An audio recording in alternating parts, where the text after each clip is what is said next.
इन दोनों भाइयों का चरित्र सुनो, इसके सुनने से प्रभु में विश्वास और भक्ति बढ़ती है। इन दोनों में बड़े भाई श्री कोल्ह जी थे, जो संसार के विषयों से बिल्कुल परम वैराग्यवान, तामसी पदार्थ तो छूते भी नहीं थे, खाने पीने की तो बात जाने दो, हर समय भगवत नाम, भगवत रूप, गुण, बस इन्हीं का गान करते, इन्हीं के ध्यान में रहते थे। और इनके जो दूसरे भाई थे छोटे अल्ह जी, वो सब कुछ खाते पीते थे, राजसी भोग भोगते थे और राजा के साथ, राजकुमार के साथ ही बैठते उठते और राजाओं के ही गुण गाते, रजोगुणी रूप की महिमा गाते। वो बड़ी सुंदर थी, वो बड़ा सुंदर था, ऐसा वैसा। कभी वो भगवान का गुणगान करने में रुचि नहीं रख रहे थे। पर खास बात थी कि वो बड़े भाई का बहुत आदर करते थे। जो भक्त थे बड़े भाई, उनका वो आदर करते थे। लेकिन कभी कभी भगवान की कोई चर्चा सुन लिया, कोई ऐसे पद गा दिया, रुचि नहीं। रुचि तो राजाओं के रूप गुण का गान करना, उनके भोग विलास में, वैसे ही सब खाते जो नहीं खाना चाहिए। पर खास बात क्या हुई, बोले बड़े के अधीन रहे, उनके सामने जाते ही नम्र रहते। ईश्वर और अपने बड़े भाई भक्त में कोई अंतर उनकी दृष्टि में नहीं था, इतना आदर करते थे। ये बहुत बड़ी बात हो गई। उनके सामने जितनी देर रहते बहुत दैन्य रहते, बिल्कुल मानो एकदम साधु। बाद में तो सब रजोगुणी। बड़ा भाई देख करके अंदर से बड़ा दुखी होता कि सामने तो बहुत दैन्यता करता है, पीछे ये सब मनमानी आचरण करता है। क्या करें, इसको ले चलें एक बार भगवान के सामने, इसको ले चलें, शायद इसकी बुद्धि बदले। चलो द्वारिकापुरी, द्वारिकाधीश के दर्शन करो, उनको साष्टांग प्रणाम करो, तुम्हारा मंगल होगा। क्योंकि श्री कृष्ण को एक बार साष्टांग प्रणाम करने वाले का जो सौभाग्य उदय होता है, वो बड़े बड़े यज्ञों के करने वाले का भी नहीं होता। एकोपि कृष्ण कृतः प्रणामो दशाश्वमेधा भृतेन तुल्यः दशाश्वमेधी पुनरेपि जन्मो कृष्ण प्रणामी न पुनर्भवाये। एक बार श्री कृष्ण को दैन्य भाव से साष्टांग दंडवत करने वाले का कैसा लाभ होता है? बोले 10 अश्वमेध यज्ञ, अश्वमेध यज्ञ, 10 अश्वमेध यज्ञ के अवृत स्नान का, अर्थात पूर्णता का उसे फल मिलता है। पर 10 अश्वमेध यज्ञ और श्री कृष्ण के प्रणाम करने वाले का अंतर यह रहेगा कि 10 अश्वमेध यज्ञ करने वाला स्वर्ग आदि लोकों को भोग कर मृत्यु लोक आएगा, और कृष्ण प्रणामी न पुनर्भवाए। चलो प्रभु श्री कृष्ण द्वारिकाधीश के चरणों में साष्टांग प्रणाम करो चल करके। अल्ह जी तो कोल्ह जी को ईश्वर की तरह मानते थे, जो आज्ञा उनके साथ चल दीजिए। द्वारिकापुरी पहुंचे, प्रभु के सामने, द्वारिकाधीश के सामने एक विलक्षण घटना घटी, जिसे कान लगाकर सुनिए। क्यों कह रहे कान लगाकर? क्योंकि इससे तुम्हारा विश्वास बढ़ जाएगा, इससे तुम्हारी भक्ति बढ़ेगी, तुम्हें समझ में आएगा कि हमारे प्रभु की भक्ति कितनी सामर्थ्यशाली है। कोल्ह जी ने भगवान को प्रसन्न करने के लिए पद, ऐसा करना भी चाहिए, जब अपने ठाकुर के दर्शन करने जाए तो कोई पद उनकी महिमा से भरा हुआ, अगर वहां वातावरण भी देखे, मानो जैसे श्री जी के सामने, राधा वल्लभ जी के सामने समाज हो रही, तो चुपचाप सुनो, बोलने की जरूरत नहीं। ऐसा अवसर है कि आप गा सकते हैं, तो कोई पद सुना सकते हैं। देखो माई सुंदरता की सीमा, जो आचार्य महापुरुषों ने गाए हैं। कोल्ह जी ने सुंदर पद प्रभु को सुनाया। अल्ह जी हाथ जोड़े चुपचाप खड़े हुए हैं। भगवान को जो बहुत प्रिय बात है वो ये है कि भक्त चरण धरि भाव तरत भवसिंधु अगाध। अगर भक्तों के चरणों में भाव आ जाए तो तरने में देर नहीं लगती है। और भक्त के चरणों में भाव रखने वाला दैन्य होता है, ये दो विशेष लक्षण अल्लाह जी में है, जो यद्यप कुमार्गामी आचरण कर रहे हैं, पर ये दो बात है। भक्त भाई को भगवान के समान मानते हैं और अपने को बहुत नीच मानते हैं। मैं बहुत नीच हूं, इसलिए दैन्य है। श्री कोल्ह जी ने पद सुनाया, द्वारिका के नाथ सब नाथन के नाथ प्रभु, देवन के दिव्य देव संकट सहाय हैं।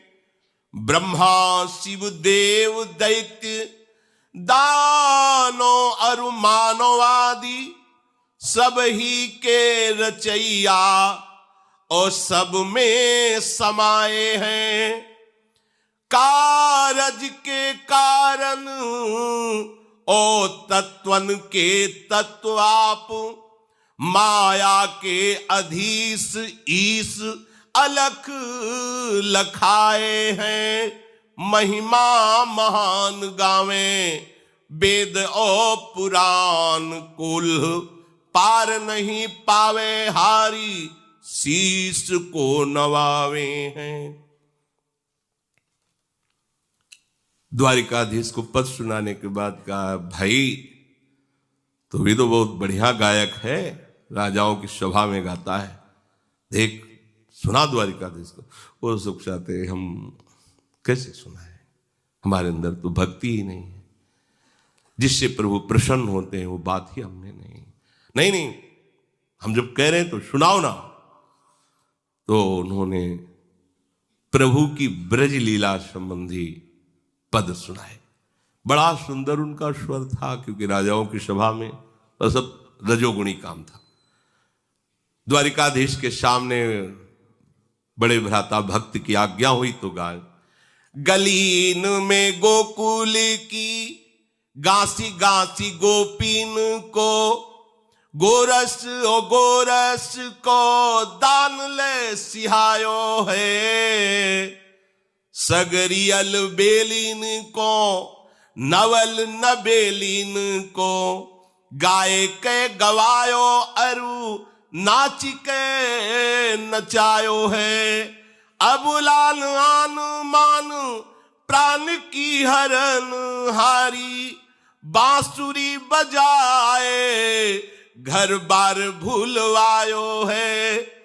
ये जशुदा के छैया, ये रास रंग के रचैया, भैया नेह की नदी में तय नहायो और नहवायो है। देश विदेश के देखे नरेशन, रीझ की को जो बूझी करेगो। याते तने तन जात गिरो गुण, सौ गुण अवगुण गाठी परेगो।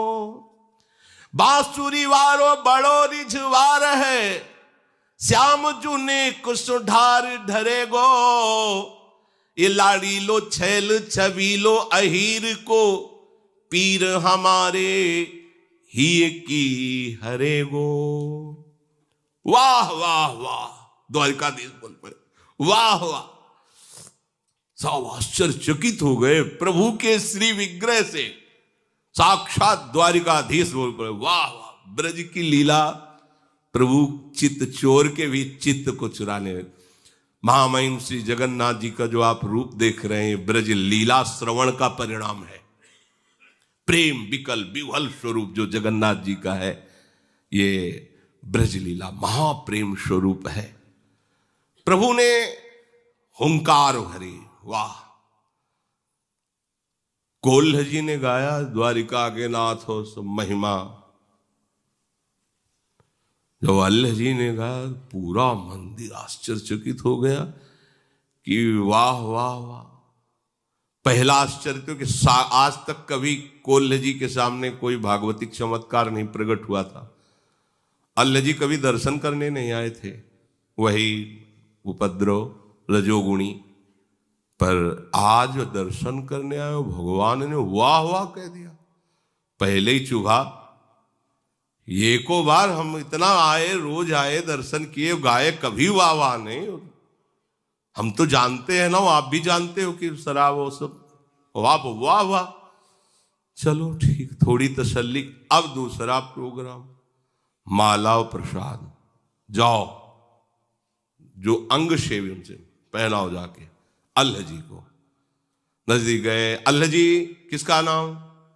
जी, ये माला दो। नहीं नहीं, हमें नहीं दी होगी, मैं तो नीचा आदमी हूं, गंदा आचरण करता हूं, ये मेरे भाई को दी होगी, ये जन्म से भगवत भक्ति में लगे हैं, प्रभु के इन्हीं के चरणों के हम आश्रित, इनको दे। नहीं नहीं, भगवान ने नाम लेकर कहा अल्लाह जी को देना। अल्लाह जी तुम्हारा नाम? हाँ, माला पहना दी, प्रसाद। अब तो कोल्ह जी की दृष्टि बदल गई और भगवान की तरफ प्रणय कोप से देखेगी, मतलब अपमान ही करना था तो थोड़ा हल्का करते, इतला कि हम इतला गाते रहे, कभी वाह वाह नहीं कहा, और इसने गाया और माला प्रसादी। हृदय में एकदम, इनको नहीं दिया, आपको दिया है, आपका अल्लाह जी नाम पहला। ये है, थोड़ा भी अगर कहीं दासत्व में कमी रह जाती तो ये बात आ जाती है। अरे हमारे स्वामी हैं, यहां प्रसन्नता होनी चाहिए कि हम लिवा के लाए, तो इस नाते से प्रभु कितना इसको आदर दे रहे हैं। प्रभु दयो पे नया ही दयो, बड़ो अपमान भयो। ये बात समझनी है यहां कि हम जिनके शरणागत हैं उनके द्वारा की हुई कोई भी चेष्टा हमारा अपमान नहीं हो सकती, हमारा सम्मान है, पर वो समझ नहीं पाते। हम कहीं ना कहीं अपने अहम को बचा के रखते हैं। ध्यान देना, इसे मिटाना होगा, नहीं आप अपने स्वामी के ही प्रतिकूलता का चिंतन करने लगेंगे। जिनकी शरण में उन्हीं के प्रतिकूल किया कराया, फिर सब रुक जाएगा। इसलिए सावधान रहें। यद्यपि पतन नहीं होगा, पर काहे को जलोगे, समय बर्बाद करोगे। 15वें अध्याय में भगवान जो परम पद आरूढ़ का लक्षण करे, तो निर्माण पहला शब्द, मान रहे, सबहि मान प्रद आप अमानी। और ये मान रोग जीवत्व को पुष्ट करता है, देहाभिमान को। और जहां आप महापुरुषों का सानिध्य प्राप्त किए, तो महापुरुषों के समान आपको मान मिलेगा, क्योंकि उनके सानिध्य में वो सम्मान जब हम स्वीकार कर लेते हैं तो मान का रोग बढ़ जाता है। और जब महापुरुष देखते हैं कि ये तो मान से रोगी हो रहा है, तो फिर उसका ऑपरेशन होता है, तब वो उसी के प्रतिकूल हो जाते हैं। जैसे छोटा बच्चा स्नान कराने के लिए मां ले जाती तो बुरा समझते हैं कि हमें खेल से हटा कर, क्यों ऐसा नहीं होना चाहिए। इस पर सुधार मन को, अंदर की बात है, बाहर की नहीं। बाहर से आपके आचरण दैन्य हो सकते हैं, पर अंदर से आपकी वृत्ति अनुकूल और दैन्य होनी चाहिए। इनको अंदर से बहुत बुरा लगा। बचपन से भगवान का भजन कर रहा हूं, आज तक शाबाशी नहीं दी, आज तक माला प्रसाद। ये छोटे भाई ऐसा दयो पे नया ही दयो। ऊपर से पुजारी यही कह रहे कि आपको नहीं दिया, इनको दिया है। दयो पे नया ही दयो, बड़ो अपमान भयो। गयो बूढ़ो सागर में, दुख को न पार है। बूढ़त ही आगे भूमि पाई, चलो झूमी। प्रीति सो अनीति भूले, नाही मानो तरवार है। सो ही आए लेन हरिजन, मन चैन झिल्यो। मिल्यो कृष्ण जाय पायो, अति सुख सार है। बैठे जब भोजन को, तो दई उभय पातरिले। दूसरी जो कैसे कही, वही भार प्यार है। अल्लाह जी के कहने पर पुजारी ने कोल्ह जी को साफ कह दिया, ये माला तुम्हें नहीं, ये अल्लाह जी के लिए है। कोल्ह जी को लगा बहुत बड़ा अपमान भगवान ने कर दिया। बस ये बात समझो, भगवान मंगल भवन है, भगवान से सम्मान चाहते हो, उनकी हर चेष्टा मंगल स्वरूप है। ये रहता है, पक्का रहता है। और ये बहुत बुरा रोग है, बड़े बड़ों के अंदर रहता है। भाई रात दिन हम सेवा में रहते, थोड़ा तो सभा में बोलो कि हम तुम्हारे जिलाए जी रहे हैं, तुम्हारे पोसे वो चाहता है। भाई ये है ना, पूरा हमारा जितना कुछ इन्हीं से चल रहा है। नहीं नहीं, हम तो आपके इशारे से चल, पर अंदर जो फुलरा चढ़ा वो गिराएगा तुम्हें, ये पक्का। अब अगर उसे ये माना जाए कि हमारा अपमान हो गया, तब तो भाई बहुत ही मतलब मंदबुद्धि। गुरु के द्वारा की हुई चेष्टा अपमान होती है क्या? और जब हम ऐसी वृत्ति रखते हैं कि इन्होंने हमारा अपमान कर दिया, तो फिर शरणागति पर संशय खड़ा हो जाता है कि आपने क्या समर्पित किया था शरणागति में, तन मन वचन और स्वयं। तो अपमान किसका हो रहा है?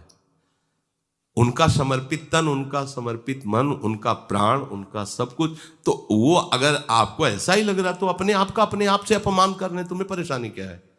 अगर आपको ऐसा भास भी हो रहा है कि हमारा अपमान हो रहा है, तो तुम्हारा है क्या, तुम बचे क्या? कम से कम इतना ही सोच लो। तो उनको लगा कि भगवान ने बहुत बड़ा हमारा अपमान पूरी इस द्वारिका के मंदिर में सभा में कर दिया। अब तो जीना, जिसके लिए हम भक्ति करते थे उसी ने अपमान। कैसी देखो लीला कैसी विचित्र होती है।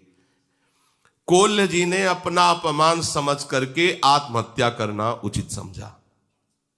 इतना जलन हो गई, अब ठीक नहीं है, तो समुद्र में जाके कूद गए। अब समुद्र में डूबते चले गए। जब नीचे गए तो दिव्य भूमि, जल का प्रभाव खत्म, सुंदर ऑक्सीजन, सुंदर वायु, ऐसे द्वारिकापुरी में पहुंच गए।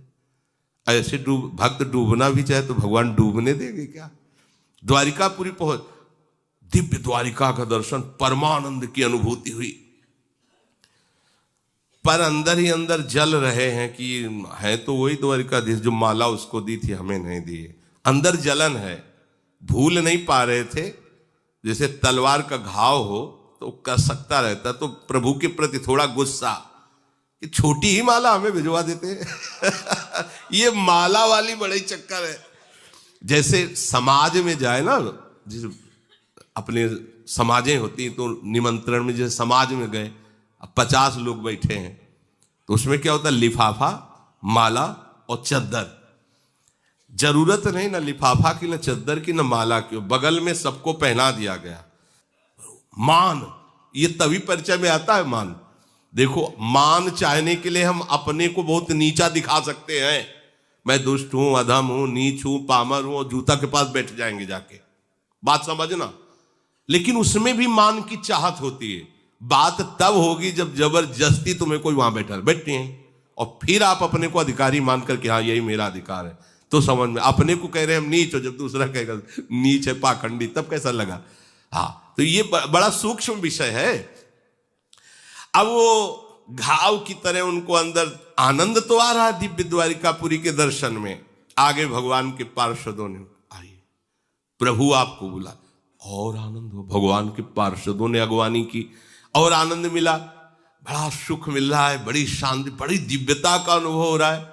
भूल गए जो अपने भाई के सम्मान की ईर्ष्या जगी थी, शांत सी होगी। अखिल लोक चूड़ामणि भगवान द्वारिकाधीश के साक्षात दर्शन कर रहे हैं, परमानंद की बाढ़ आ गई। कोल्हे जी से कहा हो, पार्षदों से, सबसे पहले हमारा इन्हें उच्छिष्ट पवाओ, बैठो। बैठा ले गए, 2 पत्तल लगाओ। तो उन्होंने सोचा कोई और भागवत आया होगा पास, 2 पत्तल। तब तक तो उनको कुछ नहीं, फिर पूछा कि जब उनका परोस गया प्रसाद, तो दूसरा पत्तल भी परोस गया। तो प्रभु इसमें कौन? बोले अल्लाह जी के लिए। मैं फिर और मतलब यहां भी अभी हमने पाया ले, उसके लिए पत्तल लगवा दिया। वो फिर अंदर जो है पूरी जलन। तुम्हारे छोटे भाई अल्लाह जी के लिए है, और वो तुमको भी तो बहुत प्यारा है। अब अंदर से मसोस के रह गए कि मतलब बात क्या है, इतना प्रभु इतना उसको प्यार करते। यहां भी आज सबे विश्व भयो दुख गयो, सोई हुयो नयो, दयो पर बोधवा की बात सुन लीजिए। एकदम चेहरा बदल गया प्रभु की तरफ, फिर वही प्रणय कोप से देखे, प्रभु नाराज मत हो, तुम जानते नहीं हो, तुम अभी के भगत हो। वो हमें कितना प्यार करने वाला भक्त है, तुम अभी सुनो, हम तुम्हें बता रहे हैं वो कौन है जो तुम्हारा भाई बना है आके। आज जिसे तुम रजोगुण में देख रहे हो, एक वासना का आदर करने से उसका मार्ग रुक गया। वो जितना तुम भजन अभी तक किए हो ना, बहुत छोटा है उसके भजन के आगे, जितना उसने भजन किया है। तेरो छोटो भाई मेरो भक्त सुखदाई, ताकि कथा ले जताई, जामे आप ही सो दीजिए। प्रथम जन्म मांझ बड़ो राजपुत्र भयो, गयो गृह त्याग सदा मोसुमति भीजिए। आयो बन को भूप संग राग रंग रूप, देख चाह भई देह दई भोग कीजिए। कुल्ह जी से कहा कि तुम अपने भाई की बात जान जाओगे तो कभी ऐसे ईर्ष्या उससे नहीं करोगे, तुम उसकी बराबरी कर ही नहीं सकते। जानते हो, बड़ा प्रिय मेरा भक्त है वो पूर्व जन्म में राजपुत्र था और उसने बचपन से राजपुत्र राजकुमार होते हुए सब भोगों का त्याग करके बैरागी हो गया। राजपद का अधिकारी था, राजपद राजभोगों का त्याग करके वो एकांत वन में निरंतर कष्ट सहते हुए मेरा भजन करने लगा। मन बुद्धि लगाकर सतत मेरा भजन कर रहा था। ध्यान पूर्वक सुनना। बहुत समय व्यतीत होने के बाद उस जंगल में एक राजा अपने पूरे परिकर के साथ मनोरंजन के लिए आया। तो राज वैभव, यद्यपि राजकुमार ही थे, बचपन से वैरागी हो गए, एकांत सेवन करते थे। अब राज वैभव के इन्होंने देखा, बहुत सी सुंदर सुंदर युवतियां, ऐसा सब भोग विलासिता सब। इनके मन में विषय सुख का आदर हुआ कि अगर बाबा जी न बनते तो ऐसा ही हमको भी सुख मिलता। आदर हो गया। अब वो वासना इतना जोर पकड़ी, इसमें देर नहीं लगता। समुद्र बनने में तरंग आई और आपने आदर किया, वो पूरे हृदय पर अधिकार कर लिया। अब तो बस भजन रुक गया। के विधि मिले सुंदरी बाला, जैसे नारद जी के मन में नहीं, ऐसे कि अब ये सब कैसे भोग प्राप्त हो। संसारी सुख भोगने की प्रबल लालसा हो गई और उसी को लालसा को लिए हुए शरीर छूटा। भगवान वर्णन कर रहे हैं, तो मैंने बड़ा स्वस्थ और तेजस्वी इनको शरीर दिया। भोगो विषय को, लो मालिक हैं हमारे। तुम्हारा मन हुआ, तुम्हारी वासना जागृत हुई और राजा के राजकुमार से मित्रता कराई और जन्म दिया ऐसे महाभागवत के घर में। कुल्ह जी के भाई बने आके। देखो कैसा विधान, कैसा कवच है भक्ति का, वासना है तो संग राजकुमार का। वैसे ही जो भोग देखे थे वही भोग राजकुमार के साथ खूब भोगो, खाओ पियो दुनिया का। अब भक्त का संग और वासना, देखो भगवान कैसा यही संयोग होता है। अब भक्त के संग ने उस वासना से खींचा है, जीवन असार चलना द्वारिकाधीश। सामने गए और जहां से रुका था साधन वही जागृत हो गया। केवल तो प्रभु का स्वभाव सूरदास जी वर्णन करते हैं कि विमुख भये निमिषहु न अकृपा, जब चितये तब वो ऐसे। प्रभु बीच वाली बात नहीं देखते कि हमको छोड़कर विषयों में, यही तो अगर वो ऐसा देखें तो अपने लोग तो कभी आगे ही नहीं बढ़ सकते, भगवत मार्ग में चल ही नहीं सकते। भगवान ने बताया कि तुम्हारा अभी तो बहुत छोटा भजन है, इसका भजन देखो। पर एक वासना का आदर करने के कारण उसकी ये गति हुई कि उसको ऐसा संयोग मिला। विषयी जनों को विषय भोगते देखकर या विषयी पुरुषों की बात सुनकर विषय भोगने की इच्छा प्रकट होती ही है। यदि कहो कि कोई विरक्त है, राज्य सुखों का त्याग करके आया है, तो ये कैसे हो सकता है? तो कह रहे हैं बलवान इंद्री ग्रामो विद्वानमपि कर्षति। कोई भी हो, ये नहीं सोचना चाहिए कि इन भोगों को तो हम छोड़ करके आए, अब हमें कौन परास्त कर देगा, उससे घटिया भोग तुम्हें गिरा देगा। ये माया है, बिल्कुल कहीं नहीं, अभिमान नहीं आना चाहिए, बहुत सावधान। देखो ना, राजकुमार होती हुई राज वैभव छोड़ दिया आज एक राजा के भोग विलास को देखकर वासना जागृत हो गई, और ऐसी जागृत हुई कि भजन रुक गया, उसी वासना की प्राप्ति के लिए व्याकुलता हो गई। मन की गति बहुत दुष्टर है। महान त्यागी विरागी शौभरी ऋषि को मछलियों का विहार देख करके ब्याह करने की इच्छा हो गई थी। भगवान शंकर मोहिनी रूप में देखकर आसक्त हो गए। इंद्रियां बड़ी विद्वान और ज्ञानियों को भी आकर्षित करने वाली हैं, इसलिए कभी कोई अभिमान न करे। विषयी पुरुषों का संग, विषय दृश्य, विषय वार्ता, ये कोई कैसा भी हो पतित कर सकता है। श्वास श्वास पर नाम जप करे, वासना की बात आते ही डर जाए, हृदय में उसका कभी आदर न करे, आदर करने से ही पतित हो जाता है। श्री भगवान ने कहा वो पूर्णता में ही था, पर ये वासना केवल आ गई, इसलिए वासना का दृश्य दिखा दिया इस जन्म में, अब वो फिर पूर्ण हो गया। भजन का एक बात है कि वो बढ़ता है, जैसे भगवान का रूप बढ़ता है, भगवान की महिमा, ऐसे भजन है। वो वासना तो मिली ही, और जो भजन स्टॉक में था वो बढ़ा और सीधे भगवत प्राप्त बना दिया। अभी अभी पद गाया, सीधे भागवतिक संपर्क और तन्मयता, एक भी विषय चिंतन नहीं है उनके हृदय में। जो भोगा उसकी कोई भी पुनरावृत्ति संस्कार नहीं, ये खास बात होती है।